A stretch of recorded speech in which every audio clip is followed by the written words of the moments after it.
Film হচ্ছে সবসময় director media, artist মিডিয়ার কোনো বাংলা চলচ্চিত্র না, বিশ্বের কোথাও আর্টিস্ট মিডিয়া কোনোদিন ফিল্ম না।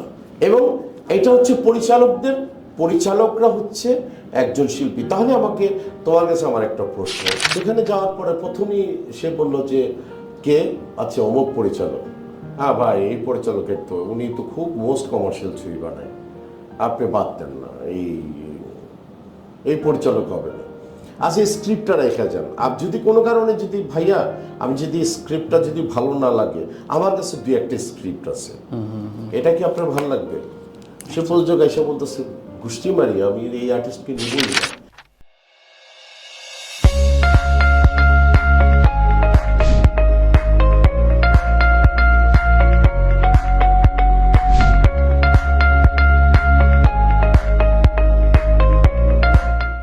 প্রিয় দর্শক, সবাইকে স্বাগত জানাচ্ছি আর কিছু তানভীর তারেক শো।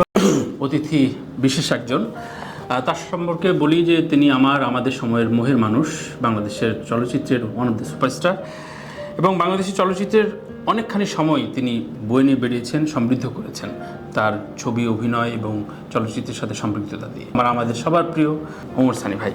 সানি ভাই, আমার নাম তানভীর তারেক, আমি আপনার একজন ভক্ত। কেমন আছেন? তোমাকে পরিচয় করে দিলে? আমি আমার আবেগটা বললাম, পরিচয়টা ঠিক। তুমি মানে আমার হৃদয়ের অনেক বড় একটা জায়গা আছে। থ্যাংক ইউ সানি ভাই। এভাবে শুরু করি যে এই যে অনেকগুলো বছর, প্রায় 3 দশকেরও বেশি সময়, এরপরে নতুন ছবি যখন সাইন করেন, তো এখনকার অনুভূতিগুলো কেমন লাগে? মানে কি দেখেন বেসিক্যালি? প্রডিউসারের চেহারাটা যে অনুরোধ করছে, নাকি মানে আপনার তো প্রাপ্তির জায়গা সব কিছু পেয়ে গেছেন, ফেম? আসলে হয় কি জানো, কি মনে হয় আপনার? যে একটা সময় কি আমরা যখন আগের ছবি সাইন করতাম, তখন একটা পিস ছিল, একটা হলিনেস ছিল, মানে পবিত্রতার মতো বিষয়টা ছিল। অনেকে বলতে পারে যে ফিল্মের সাথে আবার পবিত্রতার কি মানে সম্পর্ক আছে, কিন্তু আমি মনে করি তাই। হ্যাঁ, ওই জায়গাটা চিন্তা করতাম যে না, এই ছবিটা আমি সাইন করছি। সাইন করার সময় কিন্তু প্রোডাকশন ম্যানেজার থেকে শুরু করে, প্রোডাকশনের বয় থেকে শুরু করে, প্রডিউসার থাকতেন, ডাইরেক্টর থাকতেন, আবার কিছু মুরব্বীরা থাকতেন মানে আমার পাশের, এবং সাক্ষী হিসাবে রাখতেন। হ্যাঁ, এবং সাক্ষী হিসাবে থাকতেন। সাক্ষী হিসাবে কে, যে না আরেকজন প্রডিউসার আসতেন, তুমি ধরে নাও একজন, এরকমও হতে পারতো যে আরেকজন পরিচালকও আসতেন যে সাক্ষী হিসাবে দেওয়ার জন্য। আমাদের বিয়ের কাবিন লেখে না যেরকম, প্রথম সাক্ষী, দ্বিতীয় সাক্ষী, প্রথম সাক্ষী, এই জায়গাগুলো আমরা করতাম। এখন কিন্তু কেন জানি না, এটা খুবই হারিয়ে গেছে এই জিনিসটা। অনেক সময় এরকমও আমি দেখেছি, প্রোডাকশন ম্যানেজারের কাছে কাগজ পাঠায় দেয় যে এইটা একটু রেখে দিবেন।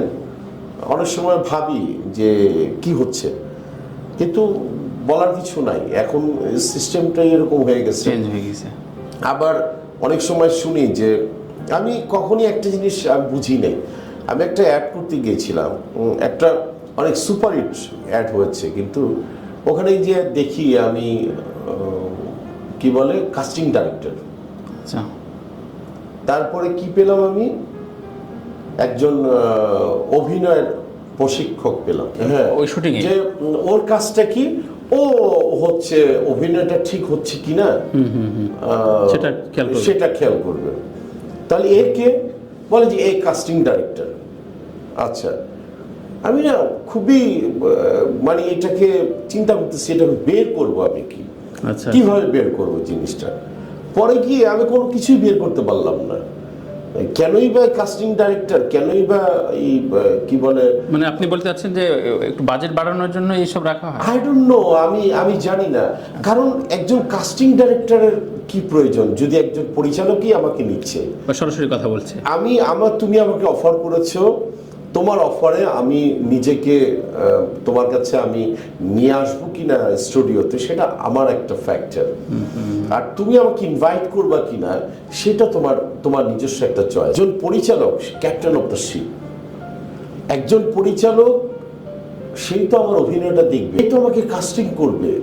আর সে ডিসকাশন করবে হচ্ছে পরে মানে একজন মানে প্রযোজকের সাথে, আর প্রযোজক হচ্ছেন একটি চলচ্চিত্রের একটা লাইক ফাদার। এই যে বিদঘুটে কিছু সিস্টেমগুলি আমাদের হয়ে গেছে, এটার জন্য তাহলে এত কিছু করার পরও তো আগাচ্ছে না।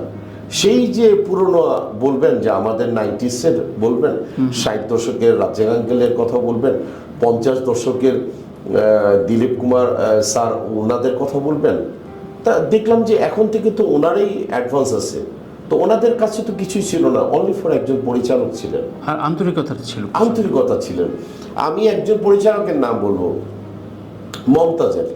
আচ্ছা, নসিব করেছেন, উসিলা করেছেন, অনেক বড় বড়। আমার অনেক ইচ্ছা ছিল ওনার ছবিতে অভিনয় করার। এটা মানে বেটে শর্টকাট, মানে খুবই একটা ছোটোখাটো একটা মানুষ ছিলেন, আচ্ছা, প্রচুর স্মোক করতেন। আমার খুব ইচ্ছা ছিল, কিন্তু ইচ্ছাটা হয়নি। উনি মানে ইন্তেকাল করেছিলেন, এবং সে বিশ্বজিৎ স্যারকে নিয়ে লতা মঙ্গেশকর মানে তাকিতে গান দিয়েছে, ও বাবুজি মূর্তি বানাও, নাক নকশা, এরকম একটা গান আছে। সেই পরিচালককে আমি একদিন তার মানে শুটিং আমি গিয়েছি, আমাকে বলো যে কি ব্যাপার তুমি, আমি কি স্যার আপনার শুটিং দেখতে বর্ষ। আমি নাম বলবো না, একজন খুবই দামি প্রযোজক ওই ছবির গিয়েছে। উনি বলতেছে যে আপনি এখানে কি চান, বলতেছে না এমনি, আপনি হিসাব নেবেন তাহলে মেকআপ রুমে যান। আচ্ছা আচ্ছা, আপনি যা কিছু করবেন আমার ডাইরেকশনের মধ্যে আমার কাছে মনে হয় যে আপনি বোধহয় আমাকে হস্তক্ষেপ করবেন, আপনি প্লিজ যান। এবং সে এত সুন্দরভাবে বলতেছে না না না ঠিক আছে মমতাজ ভাই, আমি যাচ্ছি, এই 10 মিনিট আপনার সাথে দেখা। ও আচ্ছা আচ্ছা ঠিক আছে। পরিচালকের একটা গার্ডস ছিল। এই যে পরিচালকের যে, আমি একটা কথা বলি, আজকে আমার গাড়িতে জাকির হোসেন রাজি ছিল, একদম সমস্যা নেই, ওর আমি একদম বন্ধুর মতো। ওর কোনো ছবি আমি কিন্তু করা হয়নি, না আমি করিনি, এবং আমি করিনি, সেও আমাকে নিতে মানে নেয়নি, কিংবা আমার করা হয়নি, ব্যাটে বলা হয়নি। তাকে আমি অলওয়েজ একটা খালি আজকে বললাম যে আমি বললাম যে আমি নিকেতনে যাবো তানভীর তারেকের ওখানে। তখন আমাকে বললো কিছু কিছু প্রশ্নের এক জায়গায় বললাম যে ভাই, ফিল্ম হচ্ছে সবসময় ডাইরেক্টর মিডিয়া, আর্টিস্ট মিডিয়ার কোনো বাংলা চলচ্চিত্র না, বিশ্বের কোথাও আর্টিস্ট মিডিয়া কোনোদিন ফিল্ম না। এবং এটা হচ্ছে পরিচালকরা হচ্ছে একজন শিল্পী। তাহলে আমাকে তোমার কাছে আমার একটা প্রশ্ন, যত বড় মেগাস্টারদের নামই বলো না কেন পৃথিবীতে, তাদের কি সবার ছবি কি বাম্পার হিট হয়েছে? না, অজস্র ফ্লপ আছে, অজস্র ফ্লপ। সেই অজস্র ফ্লপ ছবির পরিচালকরাও কিন্তু একজন পরিচালক, আবার বাম্পার হিট ছবির পরিচালকরাও কিন্তু একজন পরিচালক। তার মানে ছবিটা বানায় কি? Definitely director. তথাকথিত তুমি যদি রাজামৌলির কথা বলো না কেন, তার ছবিতে কি অমিতাভ বচ্চন আছেন, শাহরুখ স্যার আছেন, সালমান খান আছেন, ঋতিক রোশন আছেন? মশা দিয়ে ছবি বানালে তো কোনো ক্যারেক্টারই নেই, মশা। হ্যাঁ, তো তার ছবি কি হয়ে গেল সারা পৃথিবীতে? আমি এখনো বলি যে অলওয়েজ আমরা হচ্ছে কি জানো, আমরা হচ্ছে একটা সাদা কাচের, যে তুমি আমাকে ঢেলে দিবা, যে রংটা তুমি দিবা সেই রঙের সাথে আমি মিশ্রিত হয়ে যাব। বাপ্পারাজ ঠিক একইভাবে বললেন যে এখন বেশ কিছু তরুণ নির্মাতা যাদের উপর আমরা খুব নির্ভরশীল বা খুব আস্থা রাখতে পারছিলাম বলে মনে করছি, তারাই দেখা গেল যে তথাকথিত সুপারস্টারের উপর নির্ভর করে এগোতে চাচ্ছে। এইভাবে আসলে ইন্ডাস্ট্রি দাঁড়ায় না। আপনি কি একমত বাপ্পারাজের সাথে? অবশ্যই, বাপ্পা ভাই তো অনেক মেধাবান একজন অভিনেতা, আর বাপ্পা ভাই তো জেনে শুনে কথা বলবে। বাপ্পা ভাই যেটা বলেছেন 200% কারেক্ট। আমি মনে করি সুপারস্টারের সংখ্যা কি বস? সুপারস্টারের সংখ্যা হচ্ছে একজন পরিচালক একজন সুপারস্টারকে যখন নিবে, তার নেম ফেম সমস্ত কিছু কাজে লাগাবার চেষ্টা করবে, এবং সেই সুপারস্টারটার পিছনে পিছনে অজস্র ভক্ত কুলরা অ্যাটেনশন দিবে। সুপারস্টার তাকেই বলে যে লাইক তুমি মনে করো যে কোনো একটি অন্ধকার রাতে তুমি একটা আয়োজন রেখেছো, তুমি আশা করছো যে 500 মানুষ এখানে হবে। রাত 2:30-3টার সময় তুমি কাউকে যদি ডিনারের কথা বলো, তোমার সেই ডিনারে কিন্তু তুমি 2 মাস যাবৎ প্রচার করলাম, কিন্তু কোনো লাভ নেই। কিন্তু একজন সুপারস্টার থাকলে সে 500 যে তোমার টার্গেটটা আছে সেটা ফুলফিল হবে, সেটা ফুলফিল হওয়ার খুব কাছাকাছি যাবে। 400, 300 প্লাস এরকম হবে। এটাই তো সুপারস্টার। সুপারস্টারের আলাদা কোনো দায়িত্ববোধ থাকতে হয় কিনা? অবশ্যই তার দায়িত্ববোধ 100% থাকে। নিয়ে যায় সুপারস্টারের গাছগুলি কিন্তু এরকম থাকে না, নুয়ে যায়। কারণ সুপারস্টারের প্রতিটা ডালে ডালে না ফল থাকে, রাইট, প্রতিটা ডালে ডালে ফল থাকে। তো ফল যদি থাকে, হ্যাঁ, তাহলে তো নিয়েই যাবে।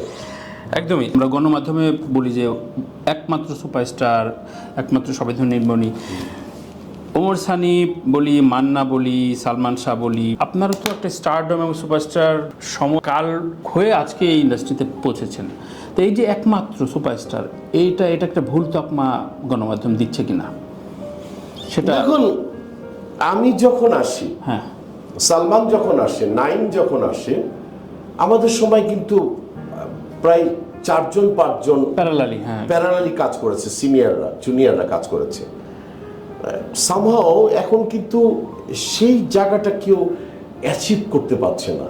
তুমি মনে করো যে লাইক তুমি একটা লোকাল টিমে 5জন তুমি বিদেশি প্লেয়ার নিলা, কিন্তু এনেও কোনো লাভ হচ্ছে না, এনেও কোনো লাভ হচ্ছে না। এটা ব্যর্থতা কার? মানে এইটার ব্যর্থতা আমি মনে করব যে এই যে আশেপাশের যে কো-আর্টিস্টগুলি, এদের ব্যর্থতা। আচ্ছা, তারা ঠিকমতো মনোযোগী না বলছেন? মনোযোগী না, হয়তোবা ওই অবধি যেতে পারছে না। হয়তোবা আমি তাদের ভিতরে আমি দেখি অনেকের ভিতরে অনেকেই আশা করেছিলাম, আমি নাম বলবো না, যে এই জায়গাটা বোধহয় তারা বোধহয় খুব তাদেরকে লিঙ্কে খেলালে, স্ট্রাইকারে খেলালে, তারপরে কি বলে ডিফেন্সে খেলালে এরা খুব ভালো করবে। আলটিমেটলি গিয়ে তাদের ভিতরে গিয়ে মানে এক ধরনের উঁচা নাক হওয়া, তারপরে আমি তো স্টার, আমি তো সুপারস্টার, আমার তো 6 মাসের কোনো শিডিউল নাই, হ্যাঁ, আমার তো এই ছবি। আপনি একটা কাজ করেন না, এই ডাইরেক্টর কেন নিয়েছেন? আমি অমুকরে বলে দিই, অমুকরে পরিচালক নেন। আমার জীবনে এরকম ঘটেছে। আপনার জীবনে? না, আমার জীবনে মানে আমি সাক্ষাৎ একজন প্রযোজক চেয়েছে সানি অমুকরে নিন, ওকে নেন, ওকে আর এইদিকে কমফোর্টেবল না, আমি পারছি না। আচ্ছা, সেখানে যাওয়ার পরে প্রথমেই সে বলল যে কে? আচ্ছা, অমুক পরিচালক। হ্যাঁ ভাই, এই পরিচালকের তো উনি তো খুব মোস্ট কমার্শিয়াল ছবি বানায়, আপনি বাদ দেন না, এই পরিচালক হবে না। আচ্ছা, এই স্ক্রিপ্টটা রেখে যান। আর যদি কোনো কারণে যদি ভাইয়া আমি যদি স্ক্রিপ্টটা যদি ভালো না লাগে, আমার কাছে 2-1টা স্ক্রিপ্ট আছে, এটা কি আপনার ভালো লাগবে? সে প্রযোজক এসে বলতেছে গোষ্ঠী মারি, আমি এই আর্টিস্টকে নিবই না। এই যে অনেক কিছু যে প্রবলেম, এই প্রবলেমগুলির কারণে আর দাঁড়ান না, কেউ দাঁড়াইতে পারেনি।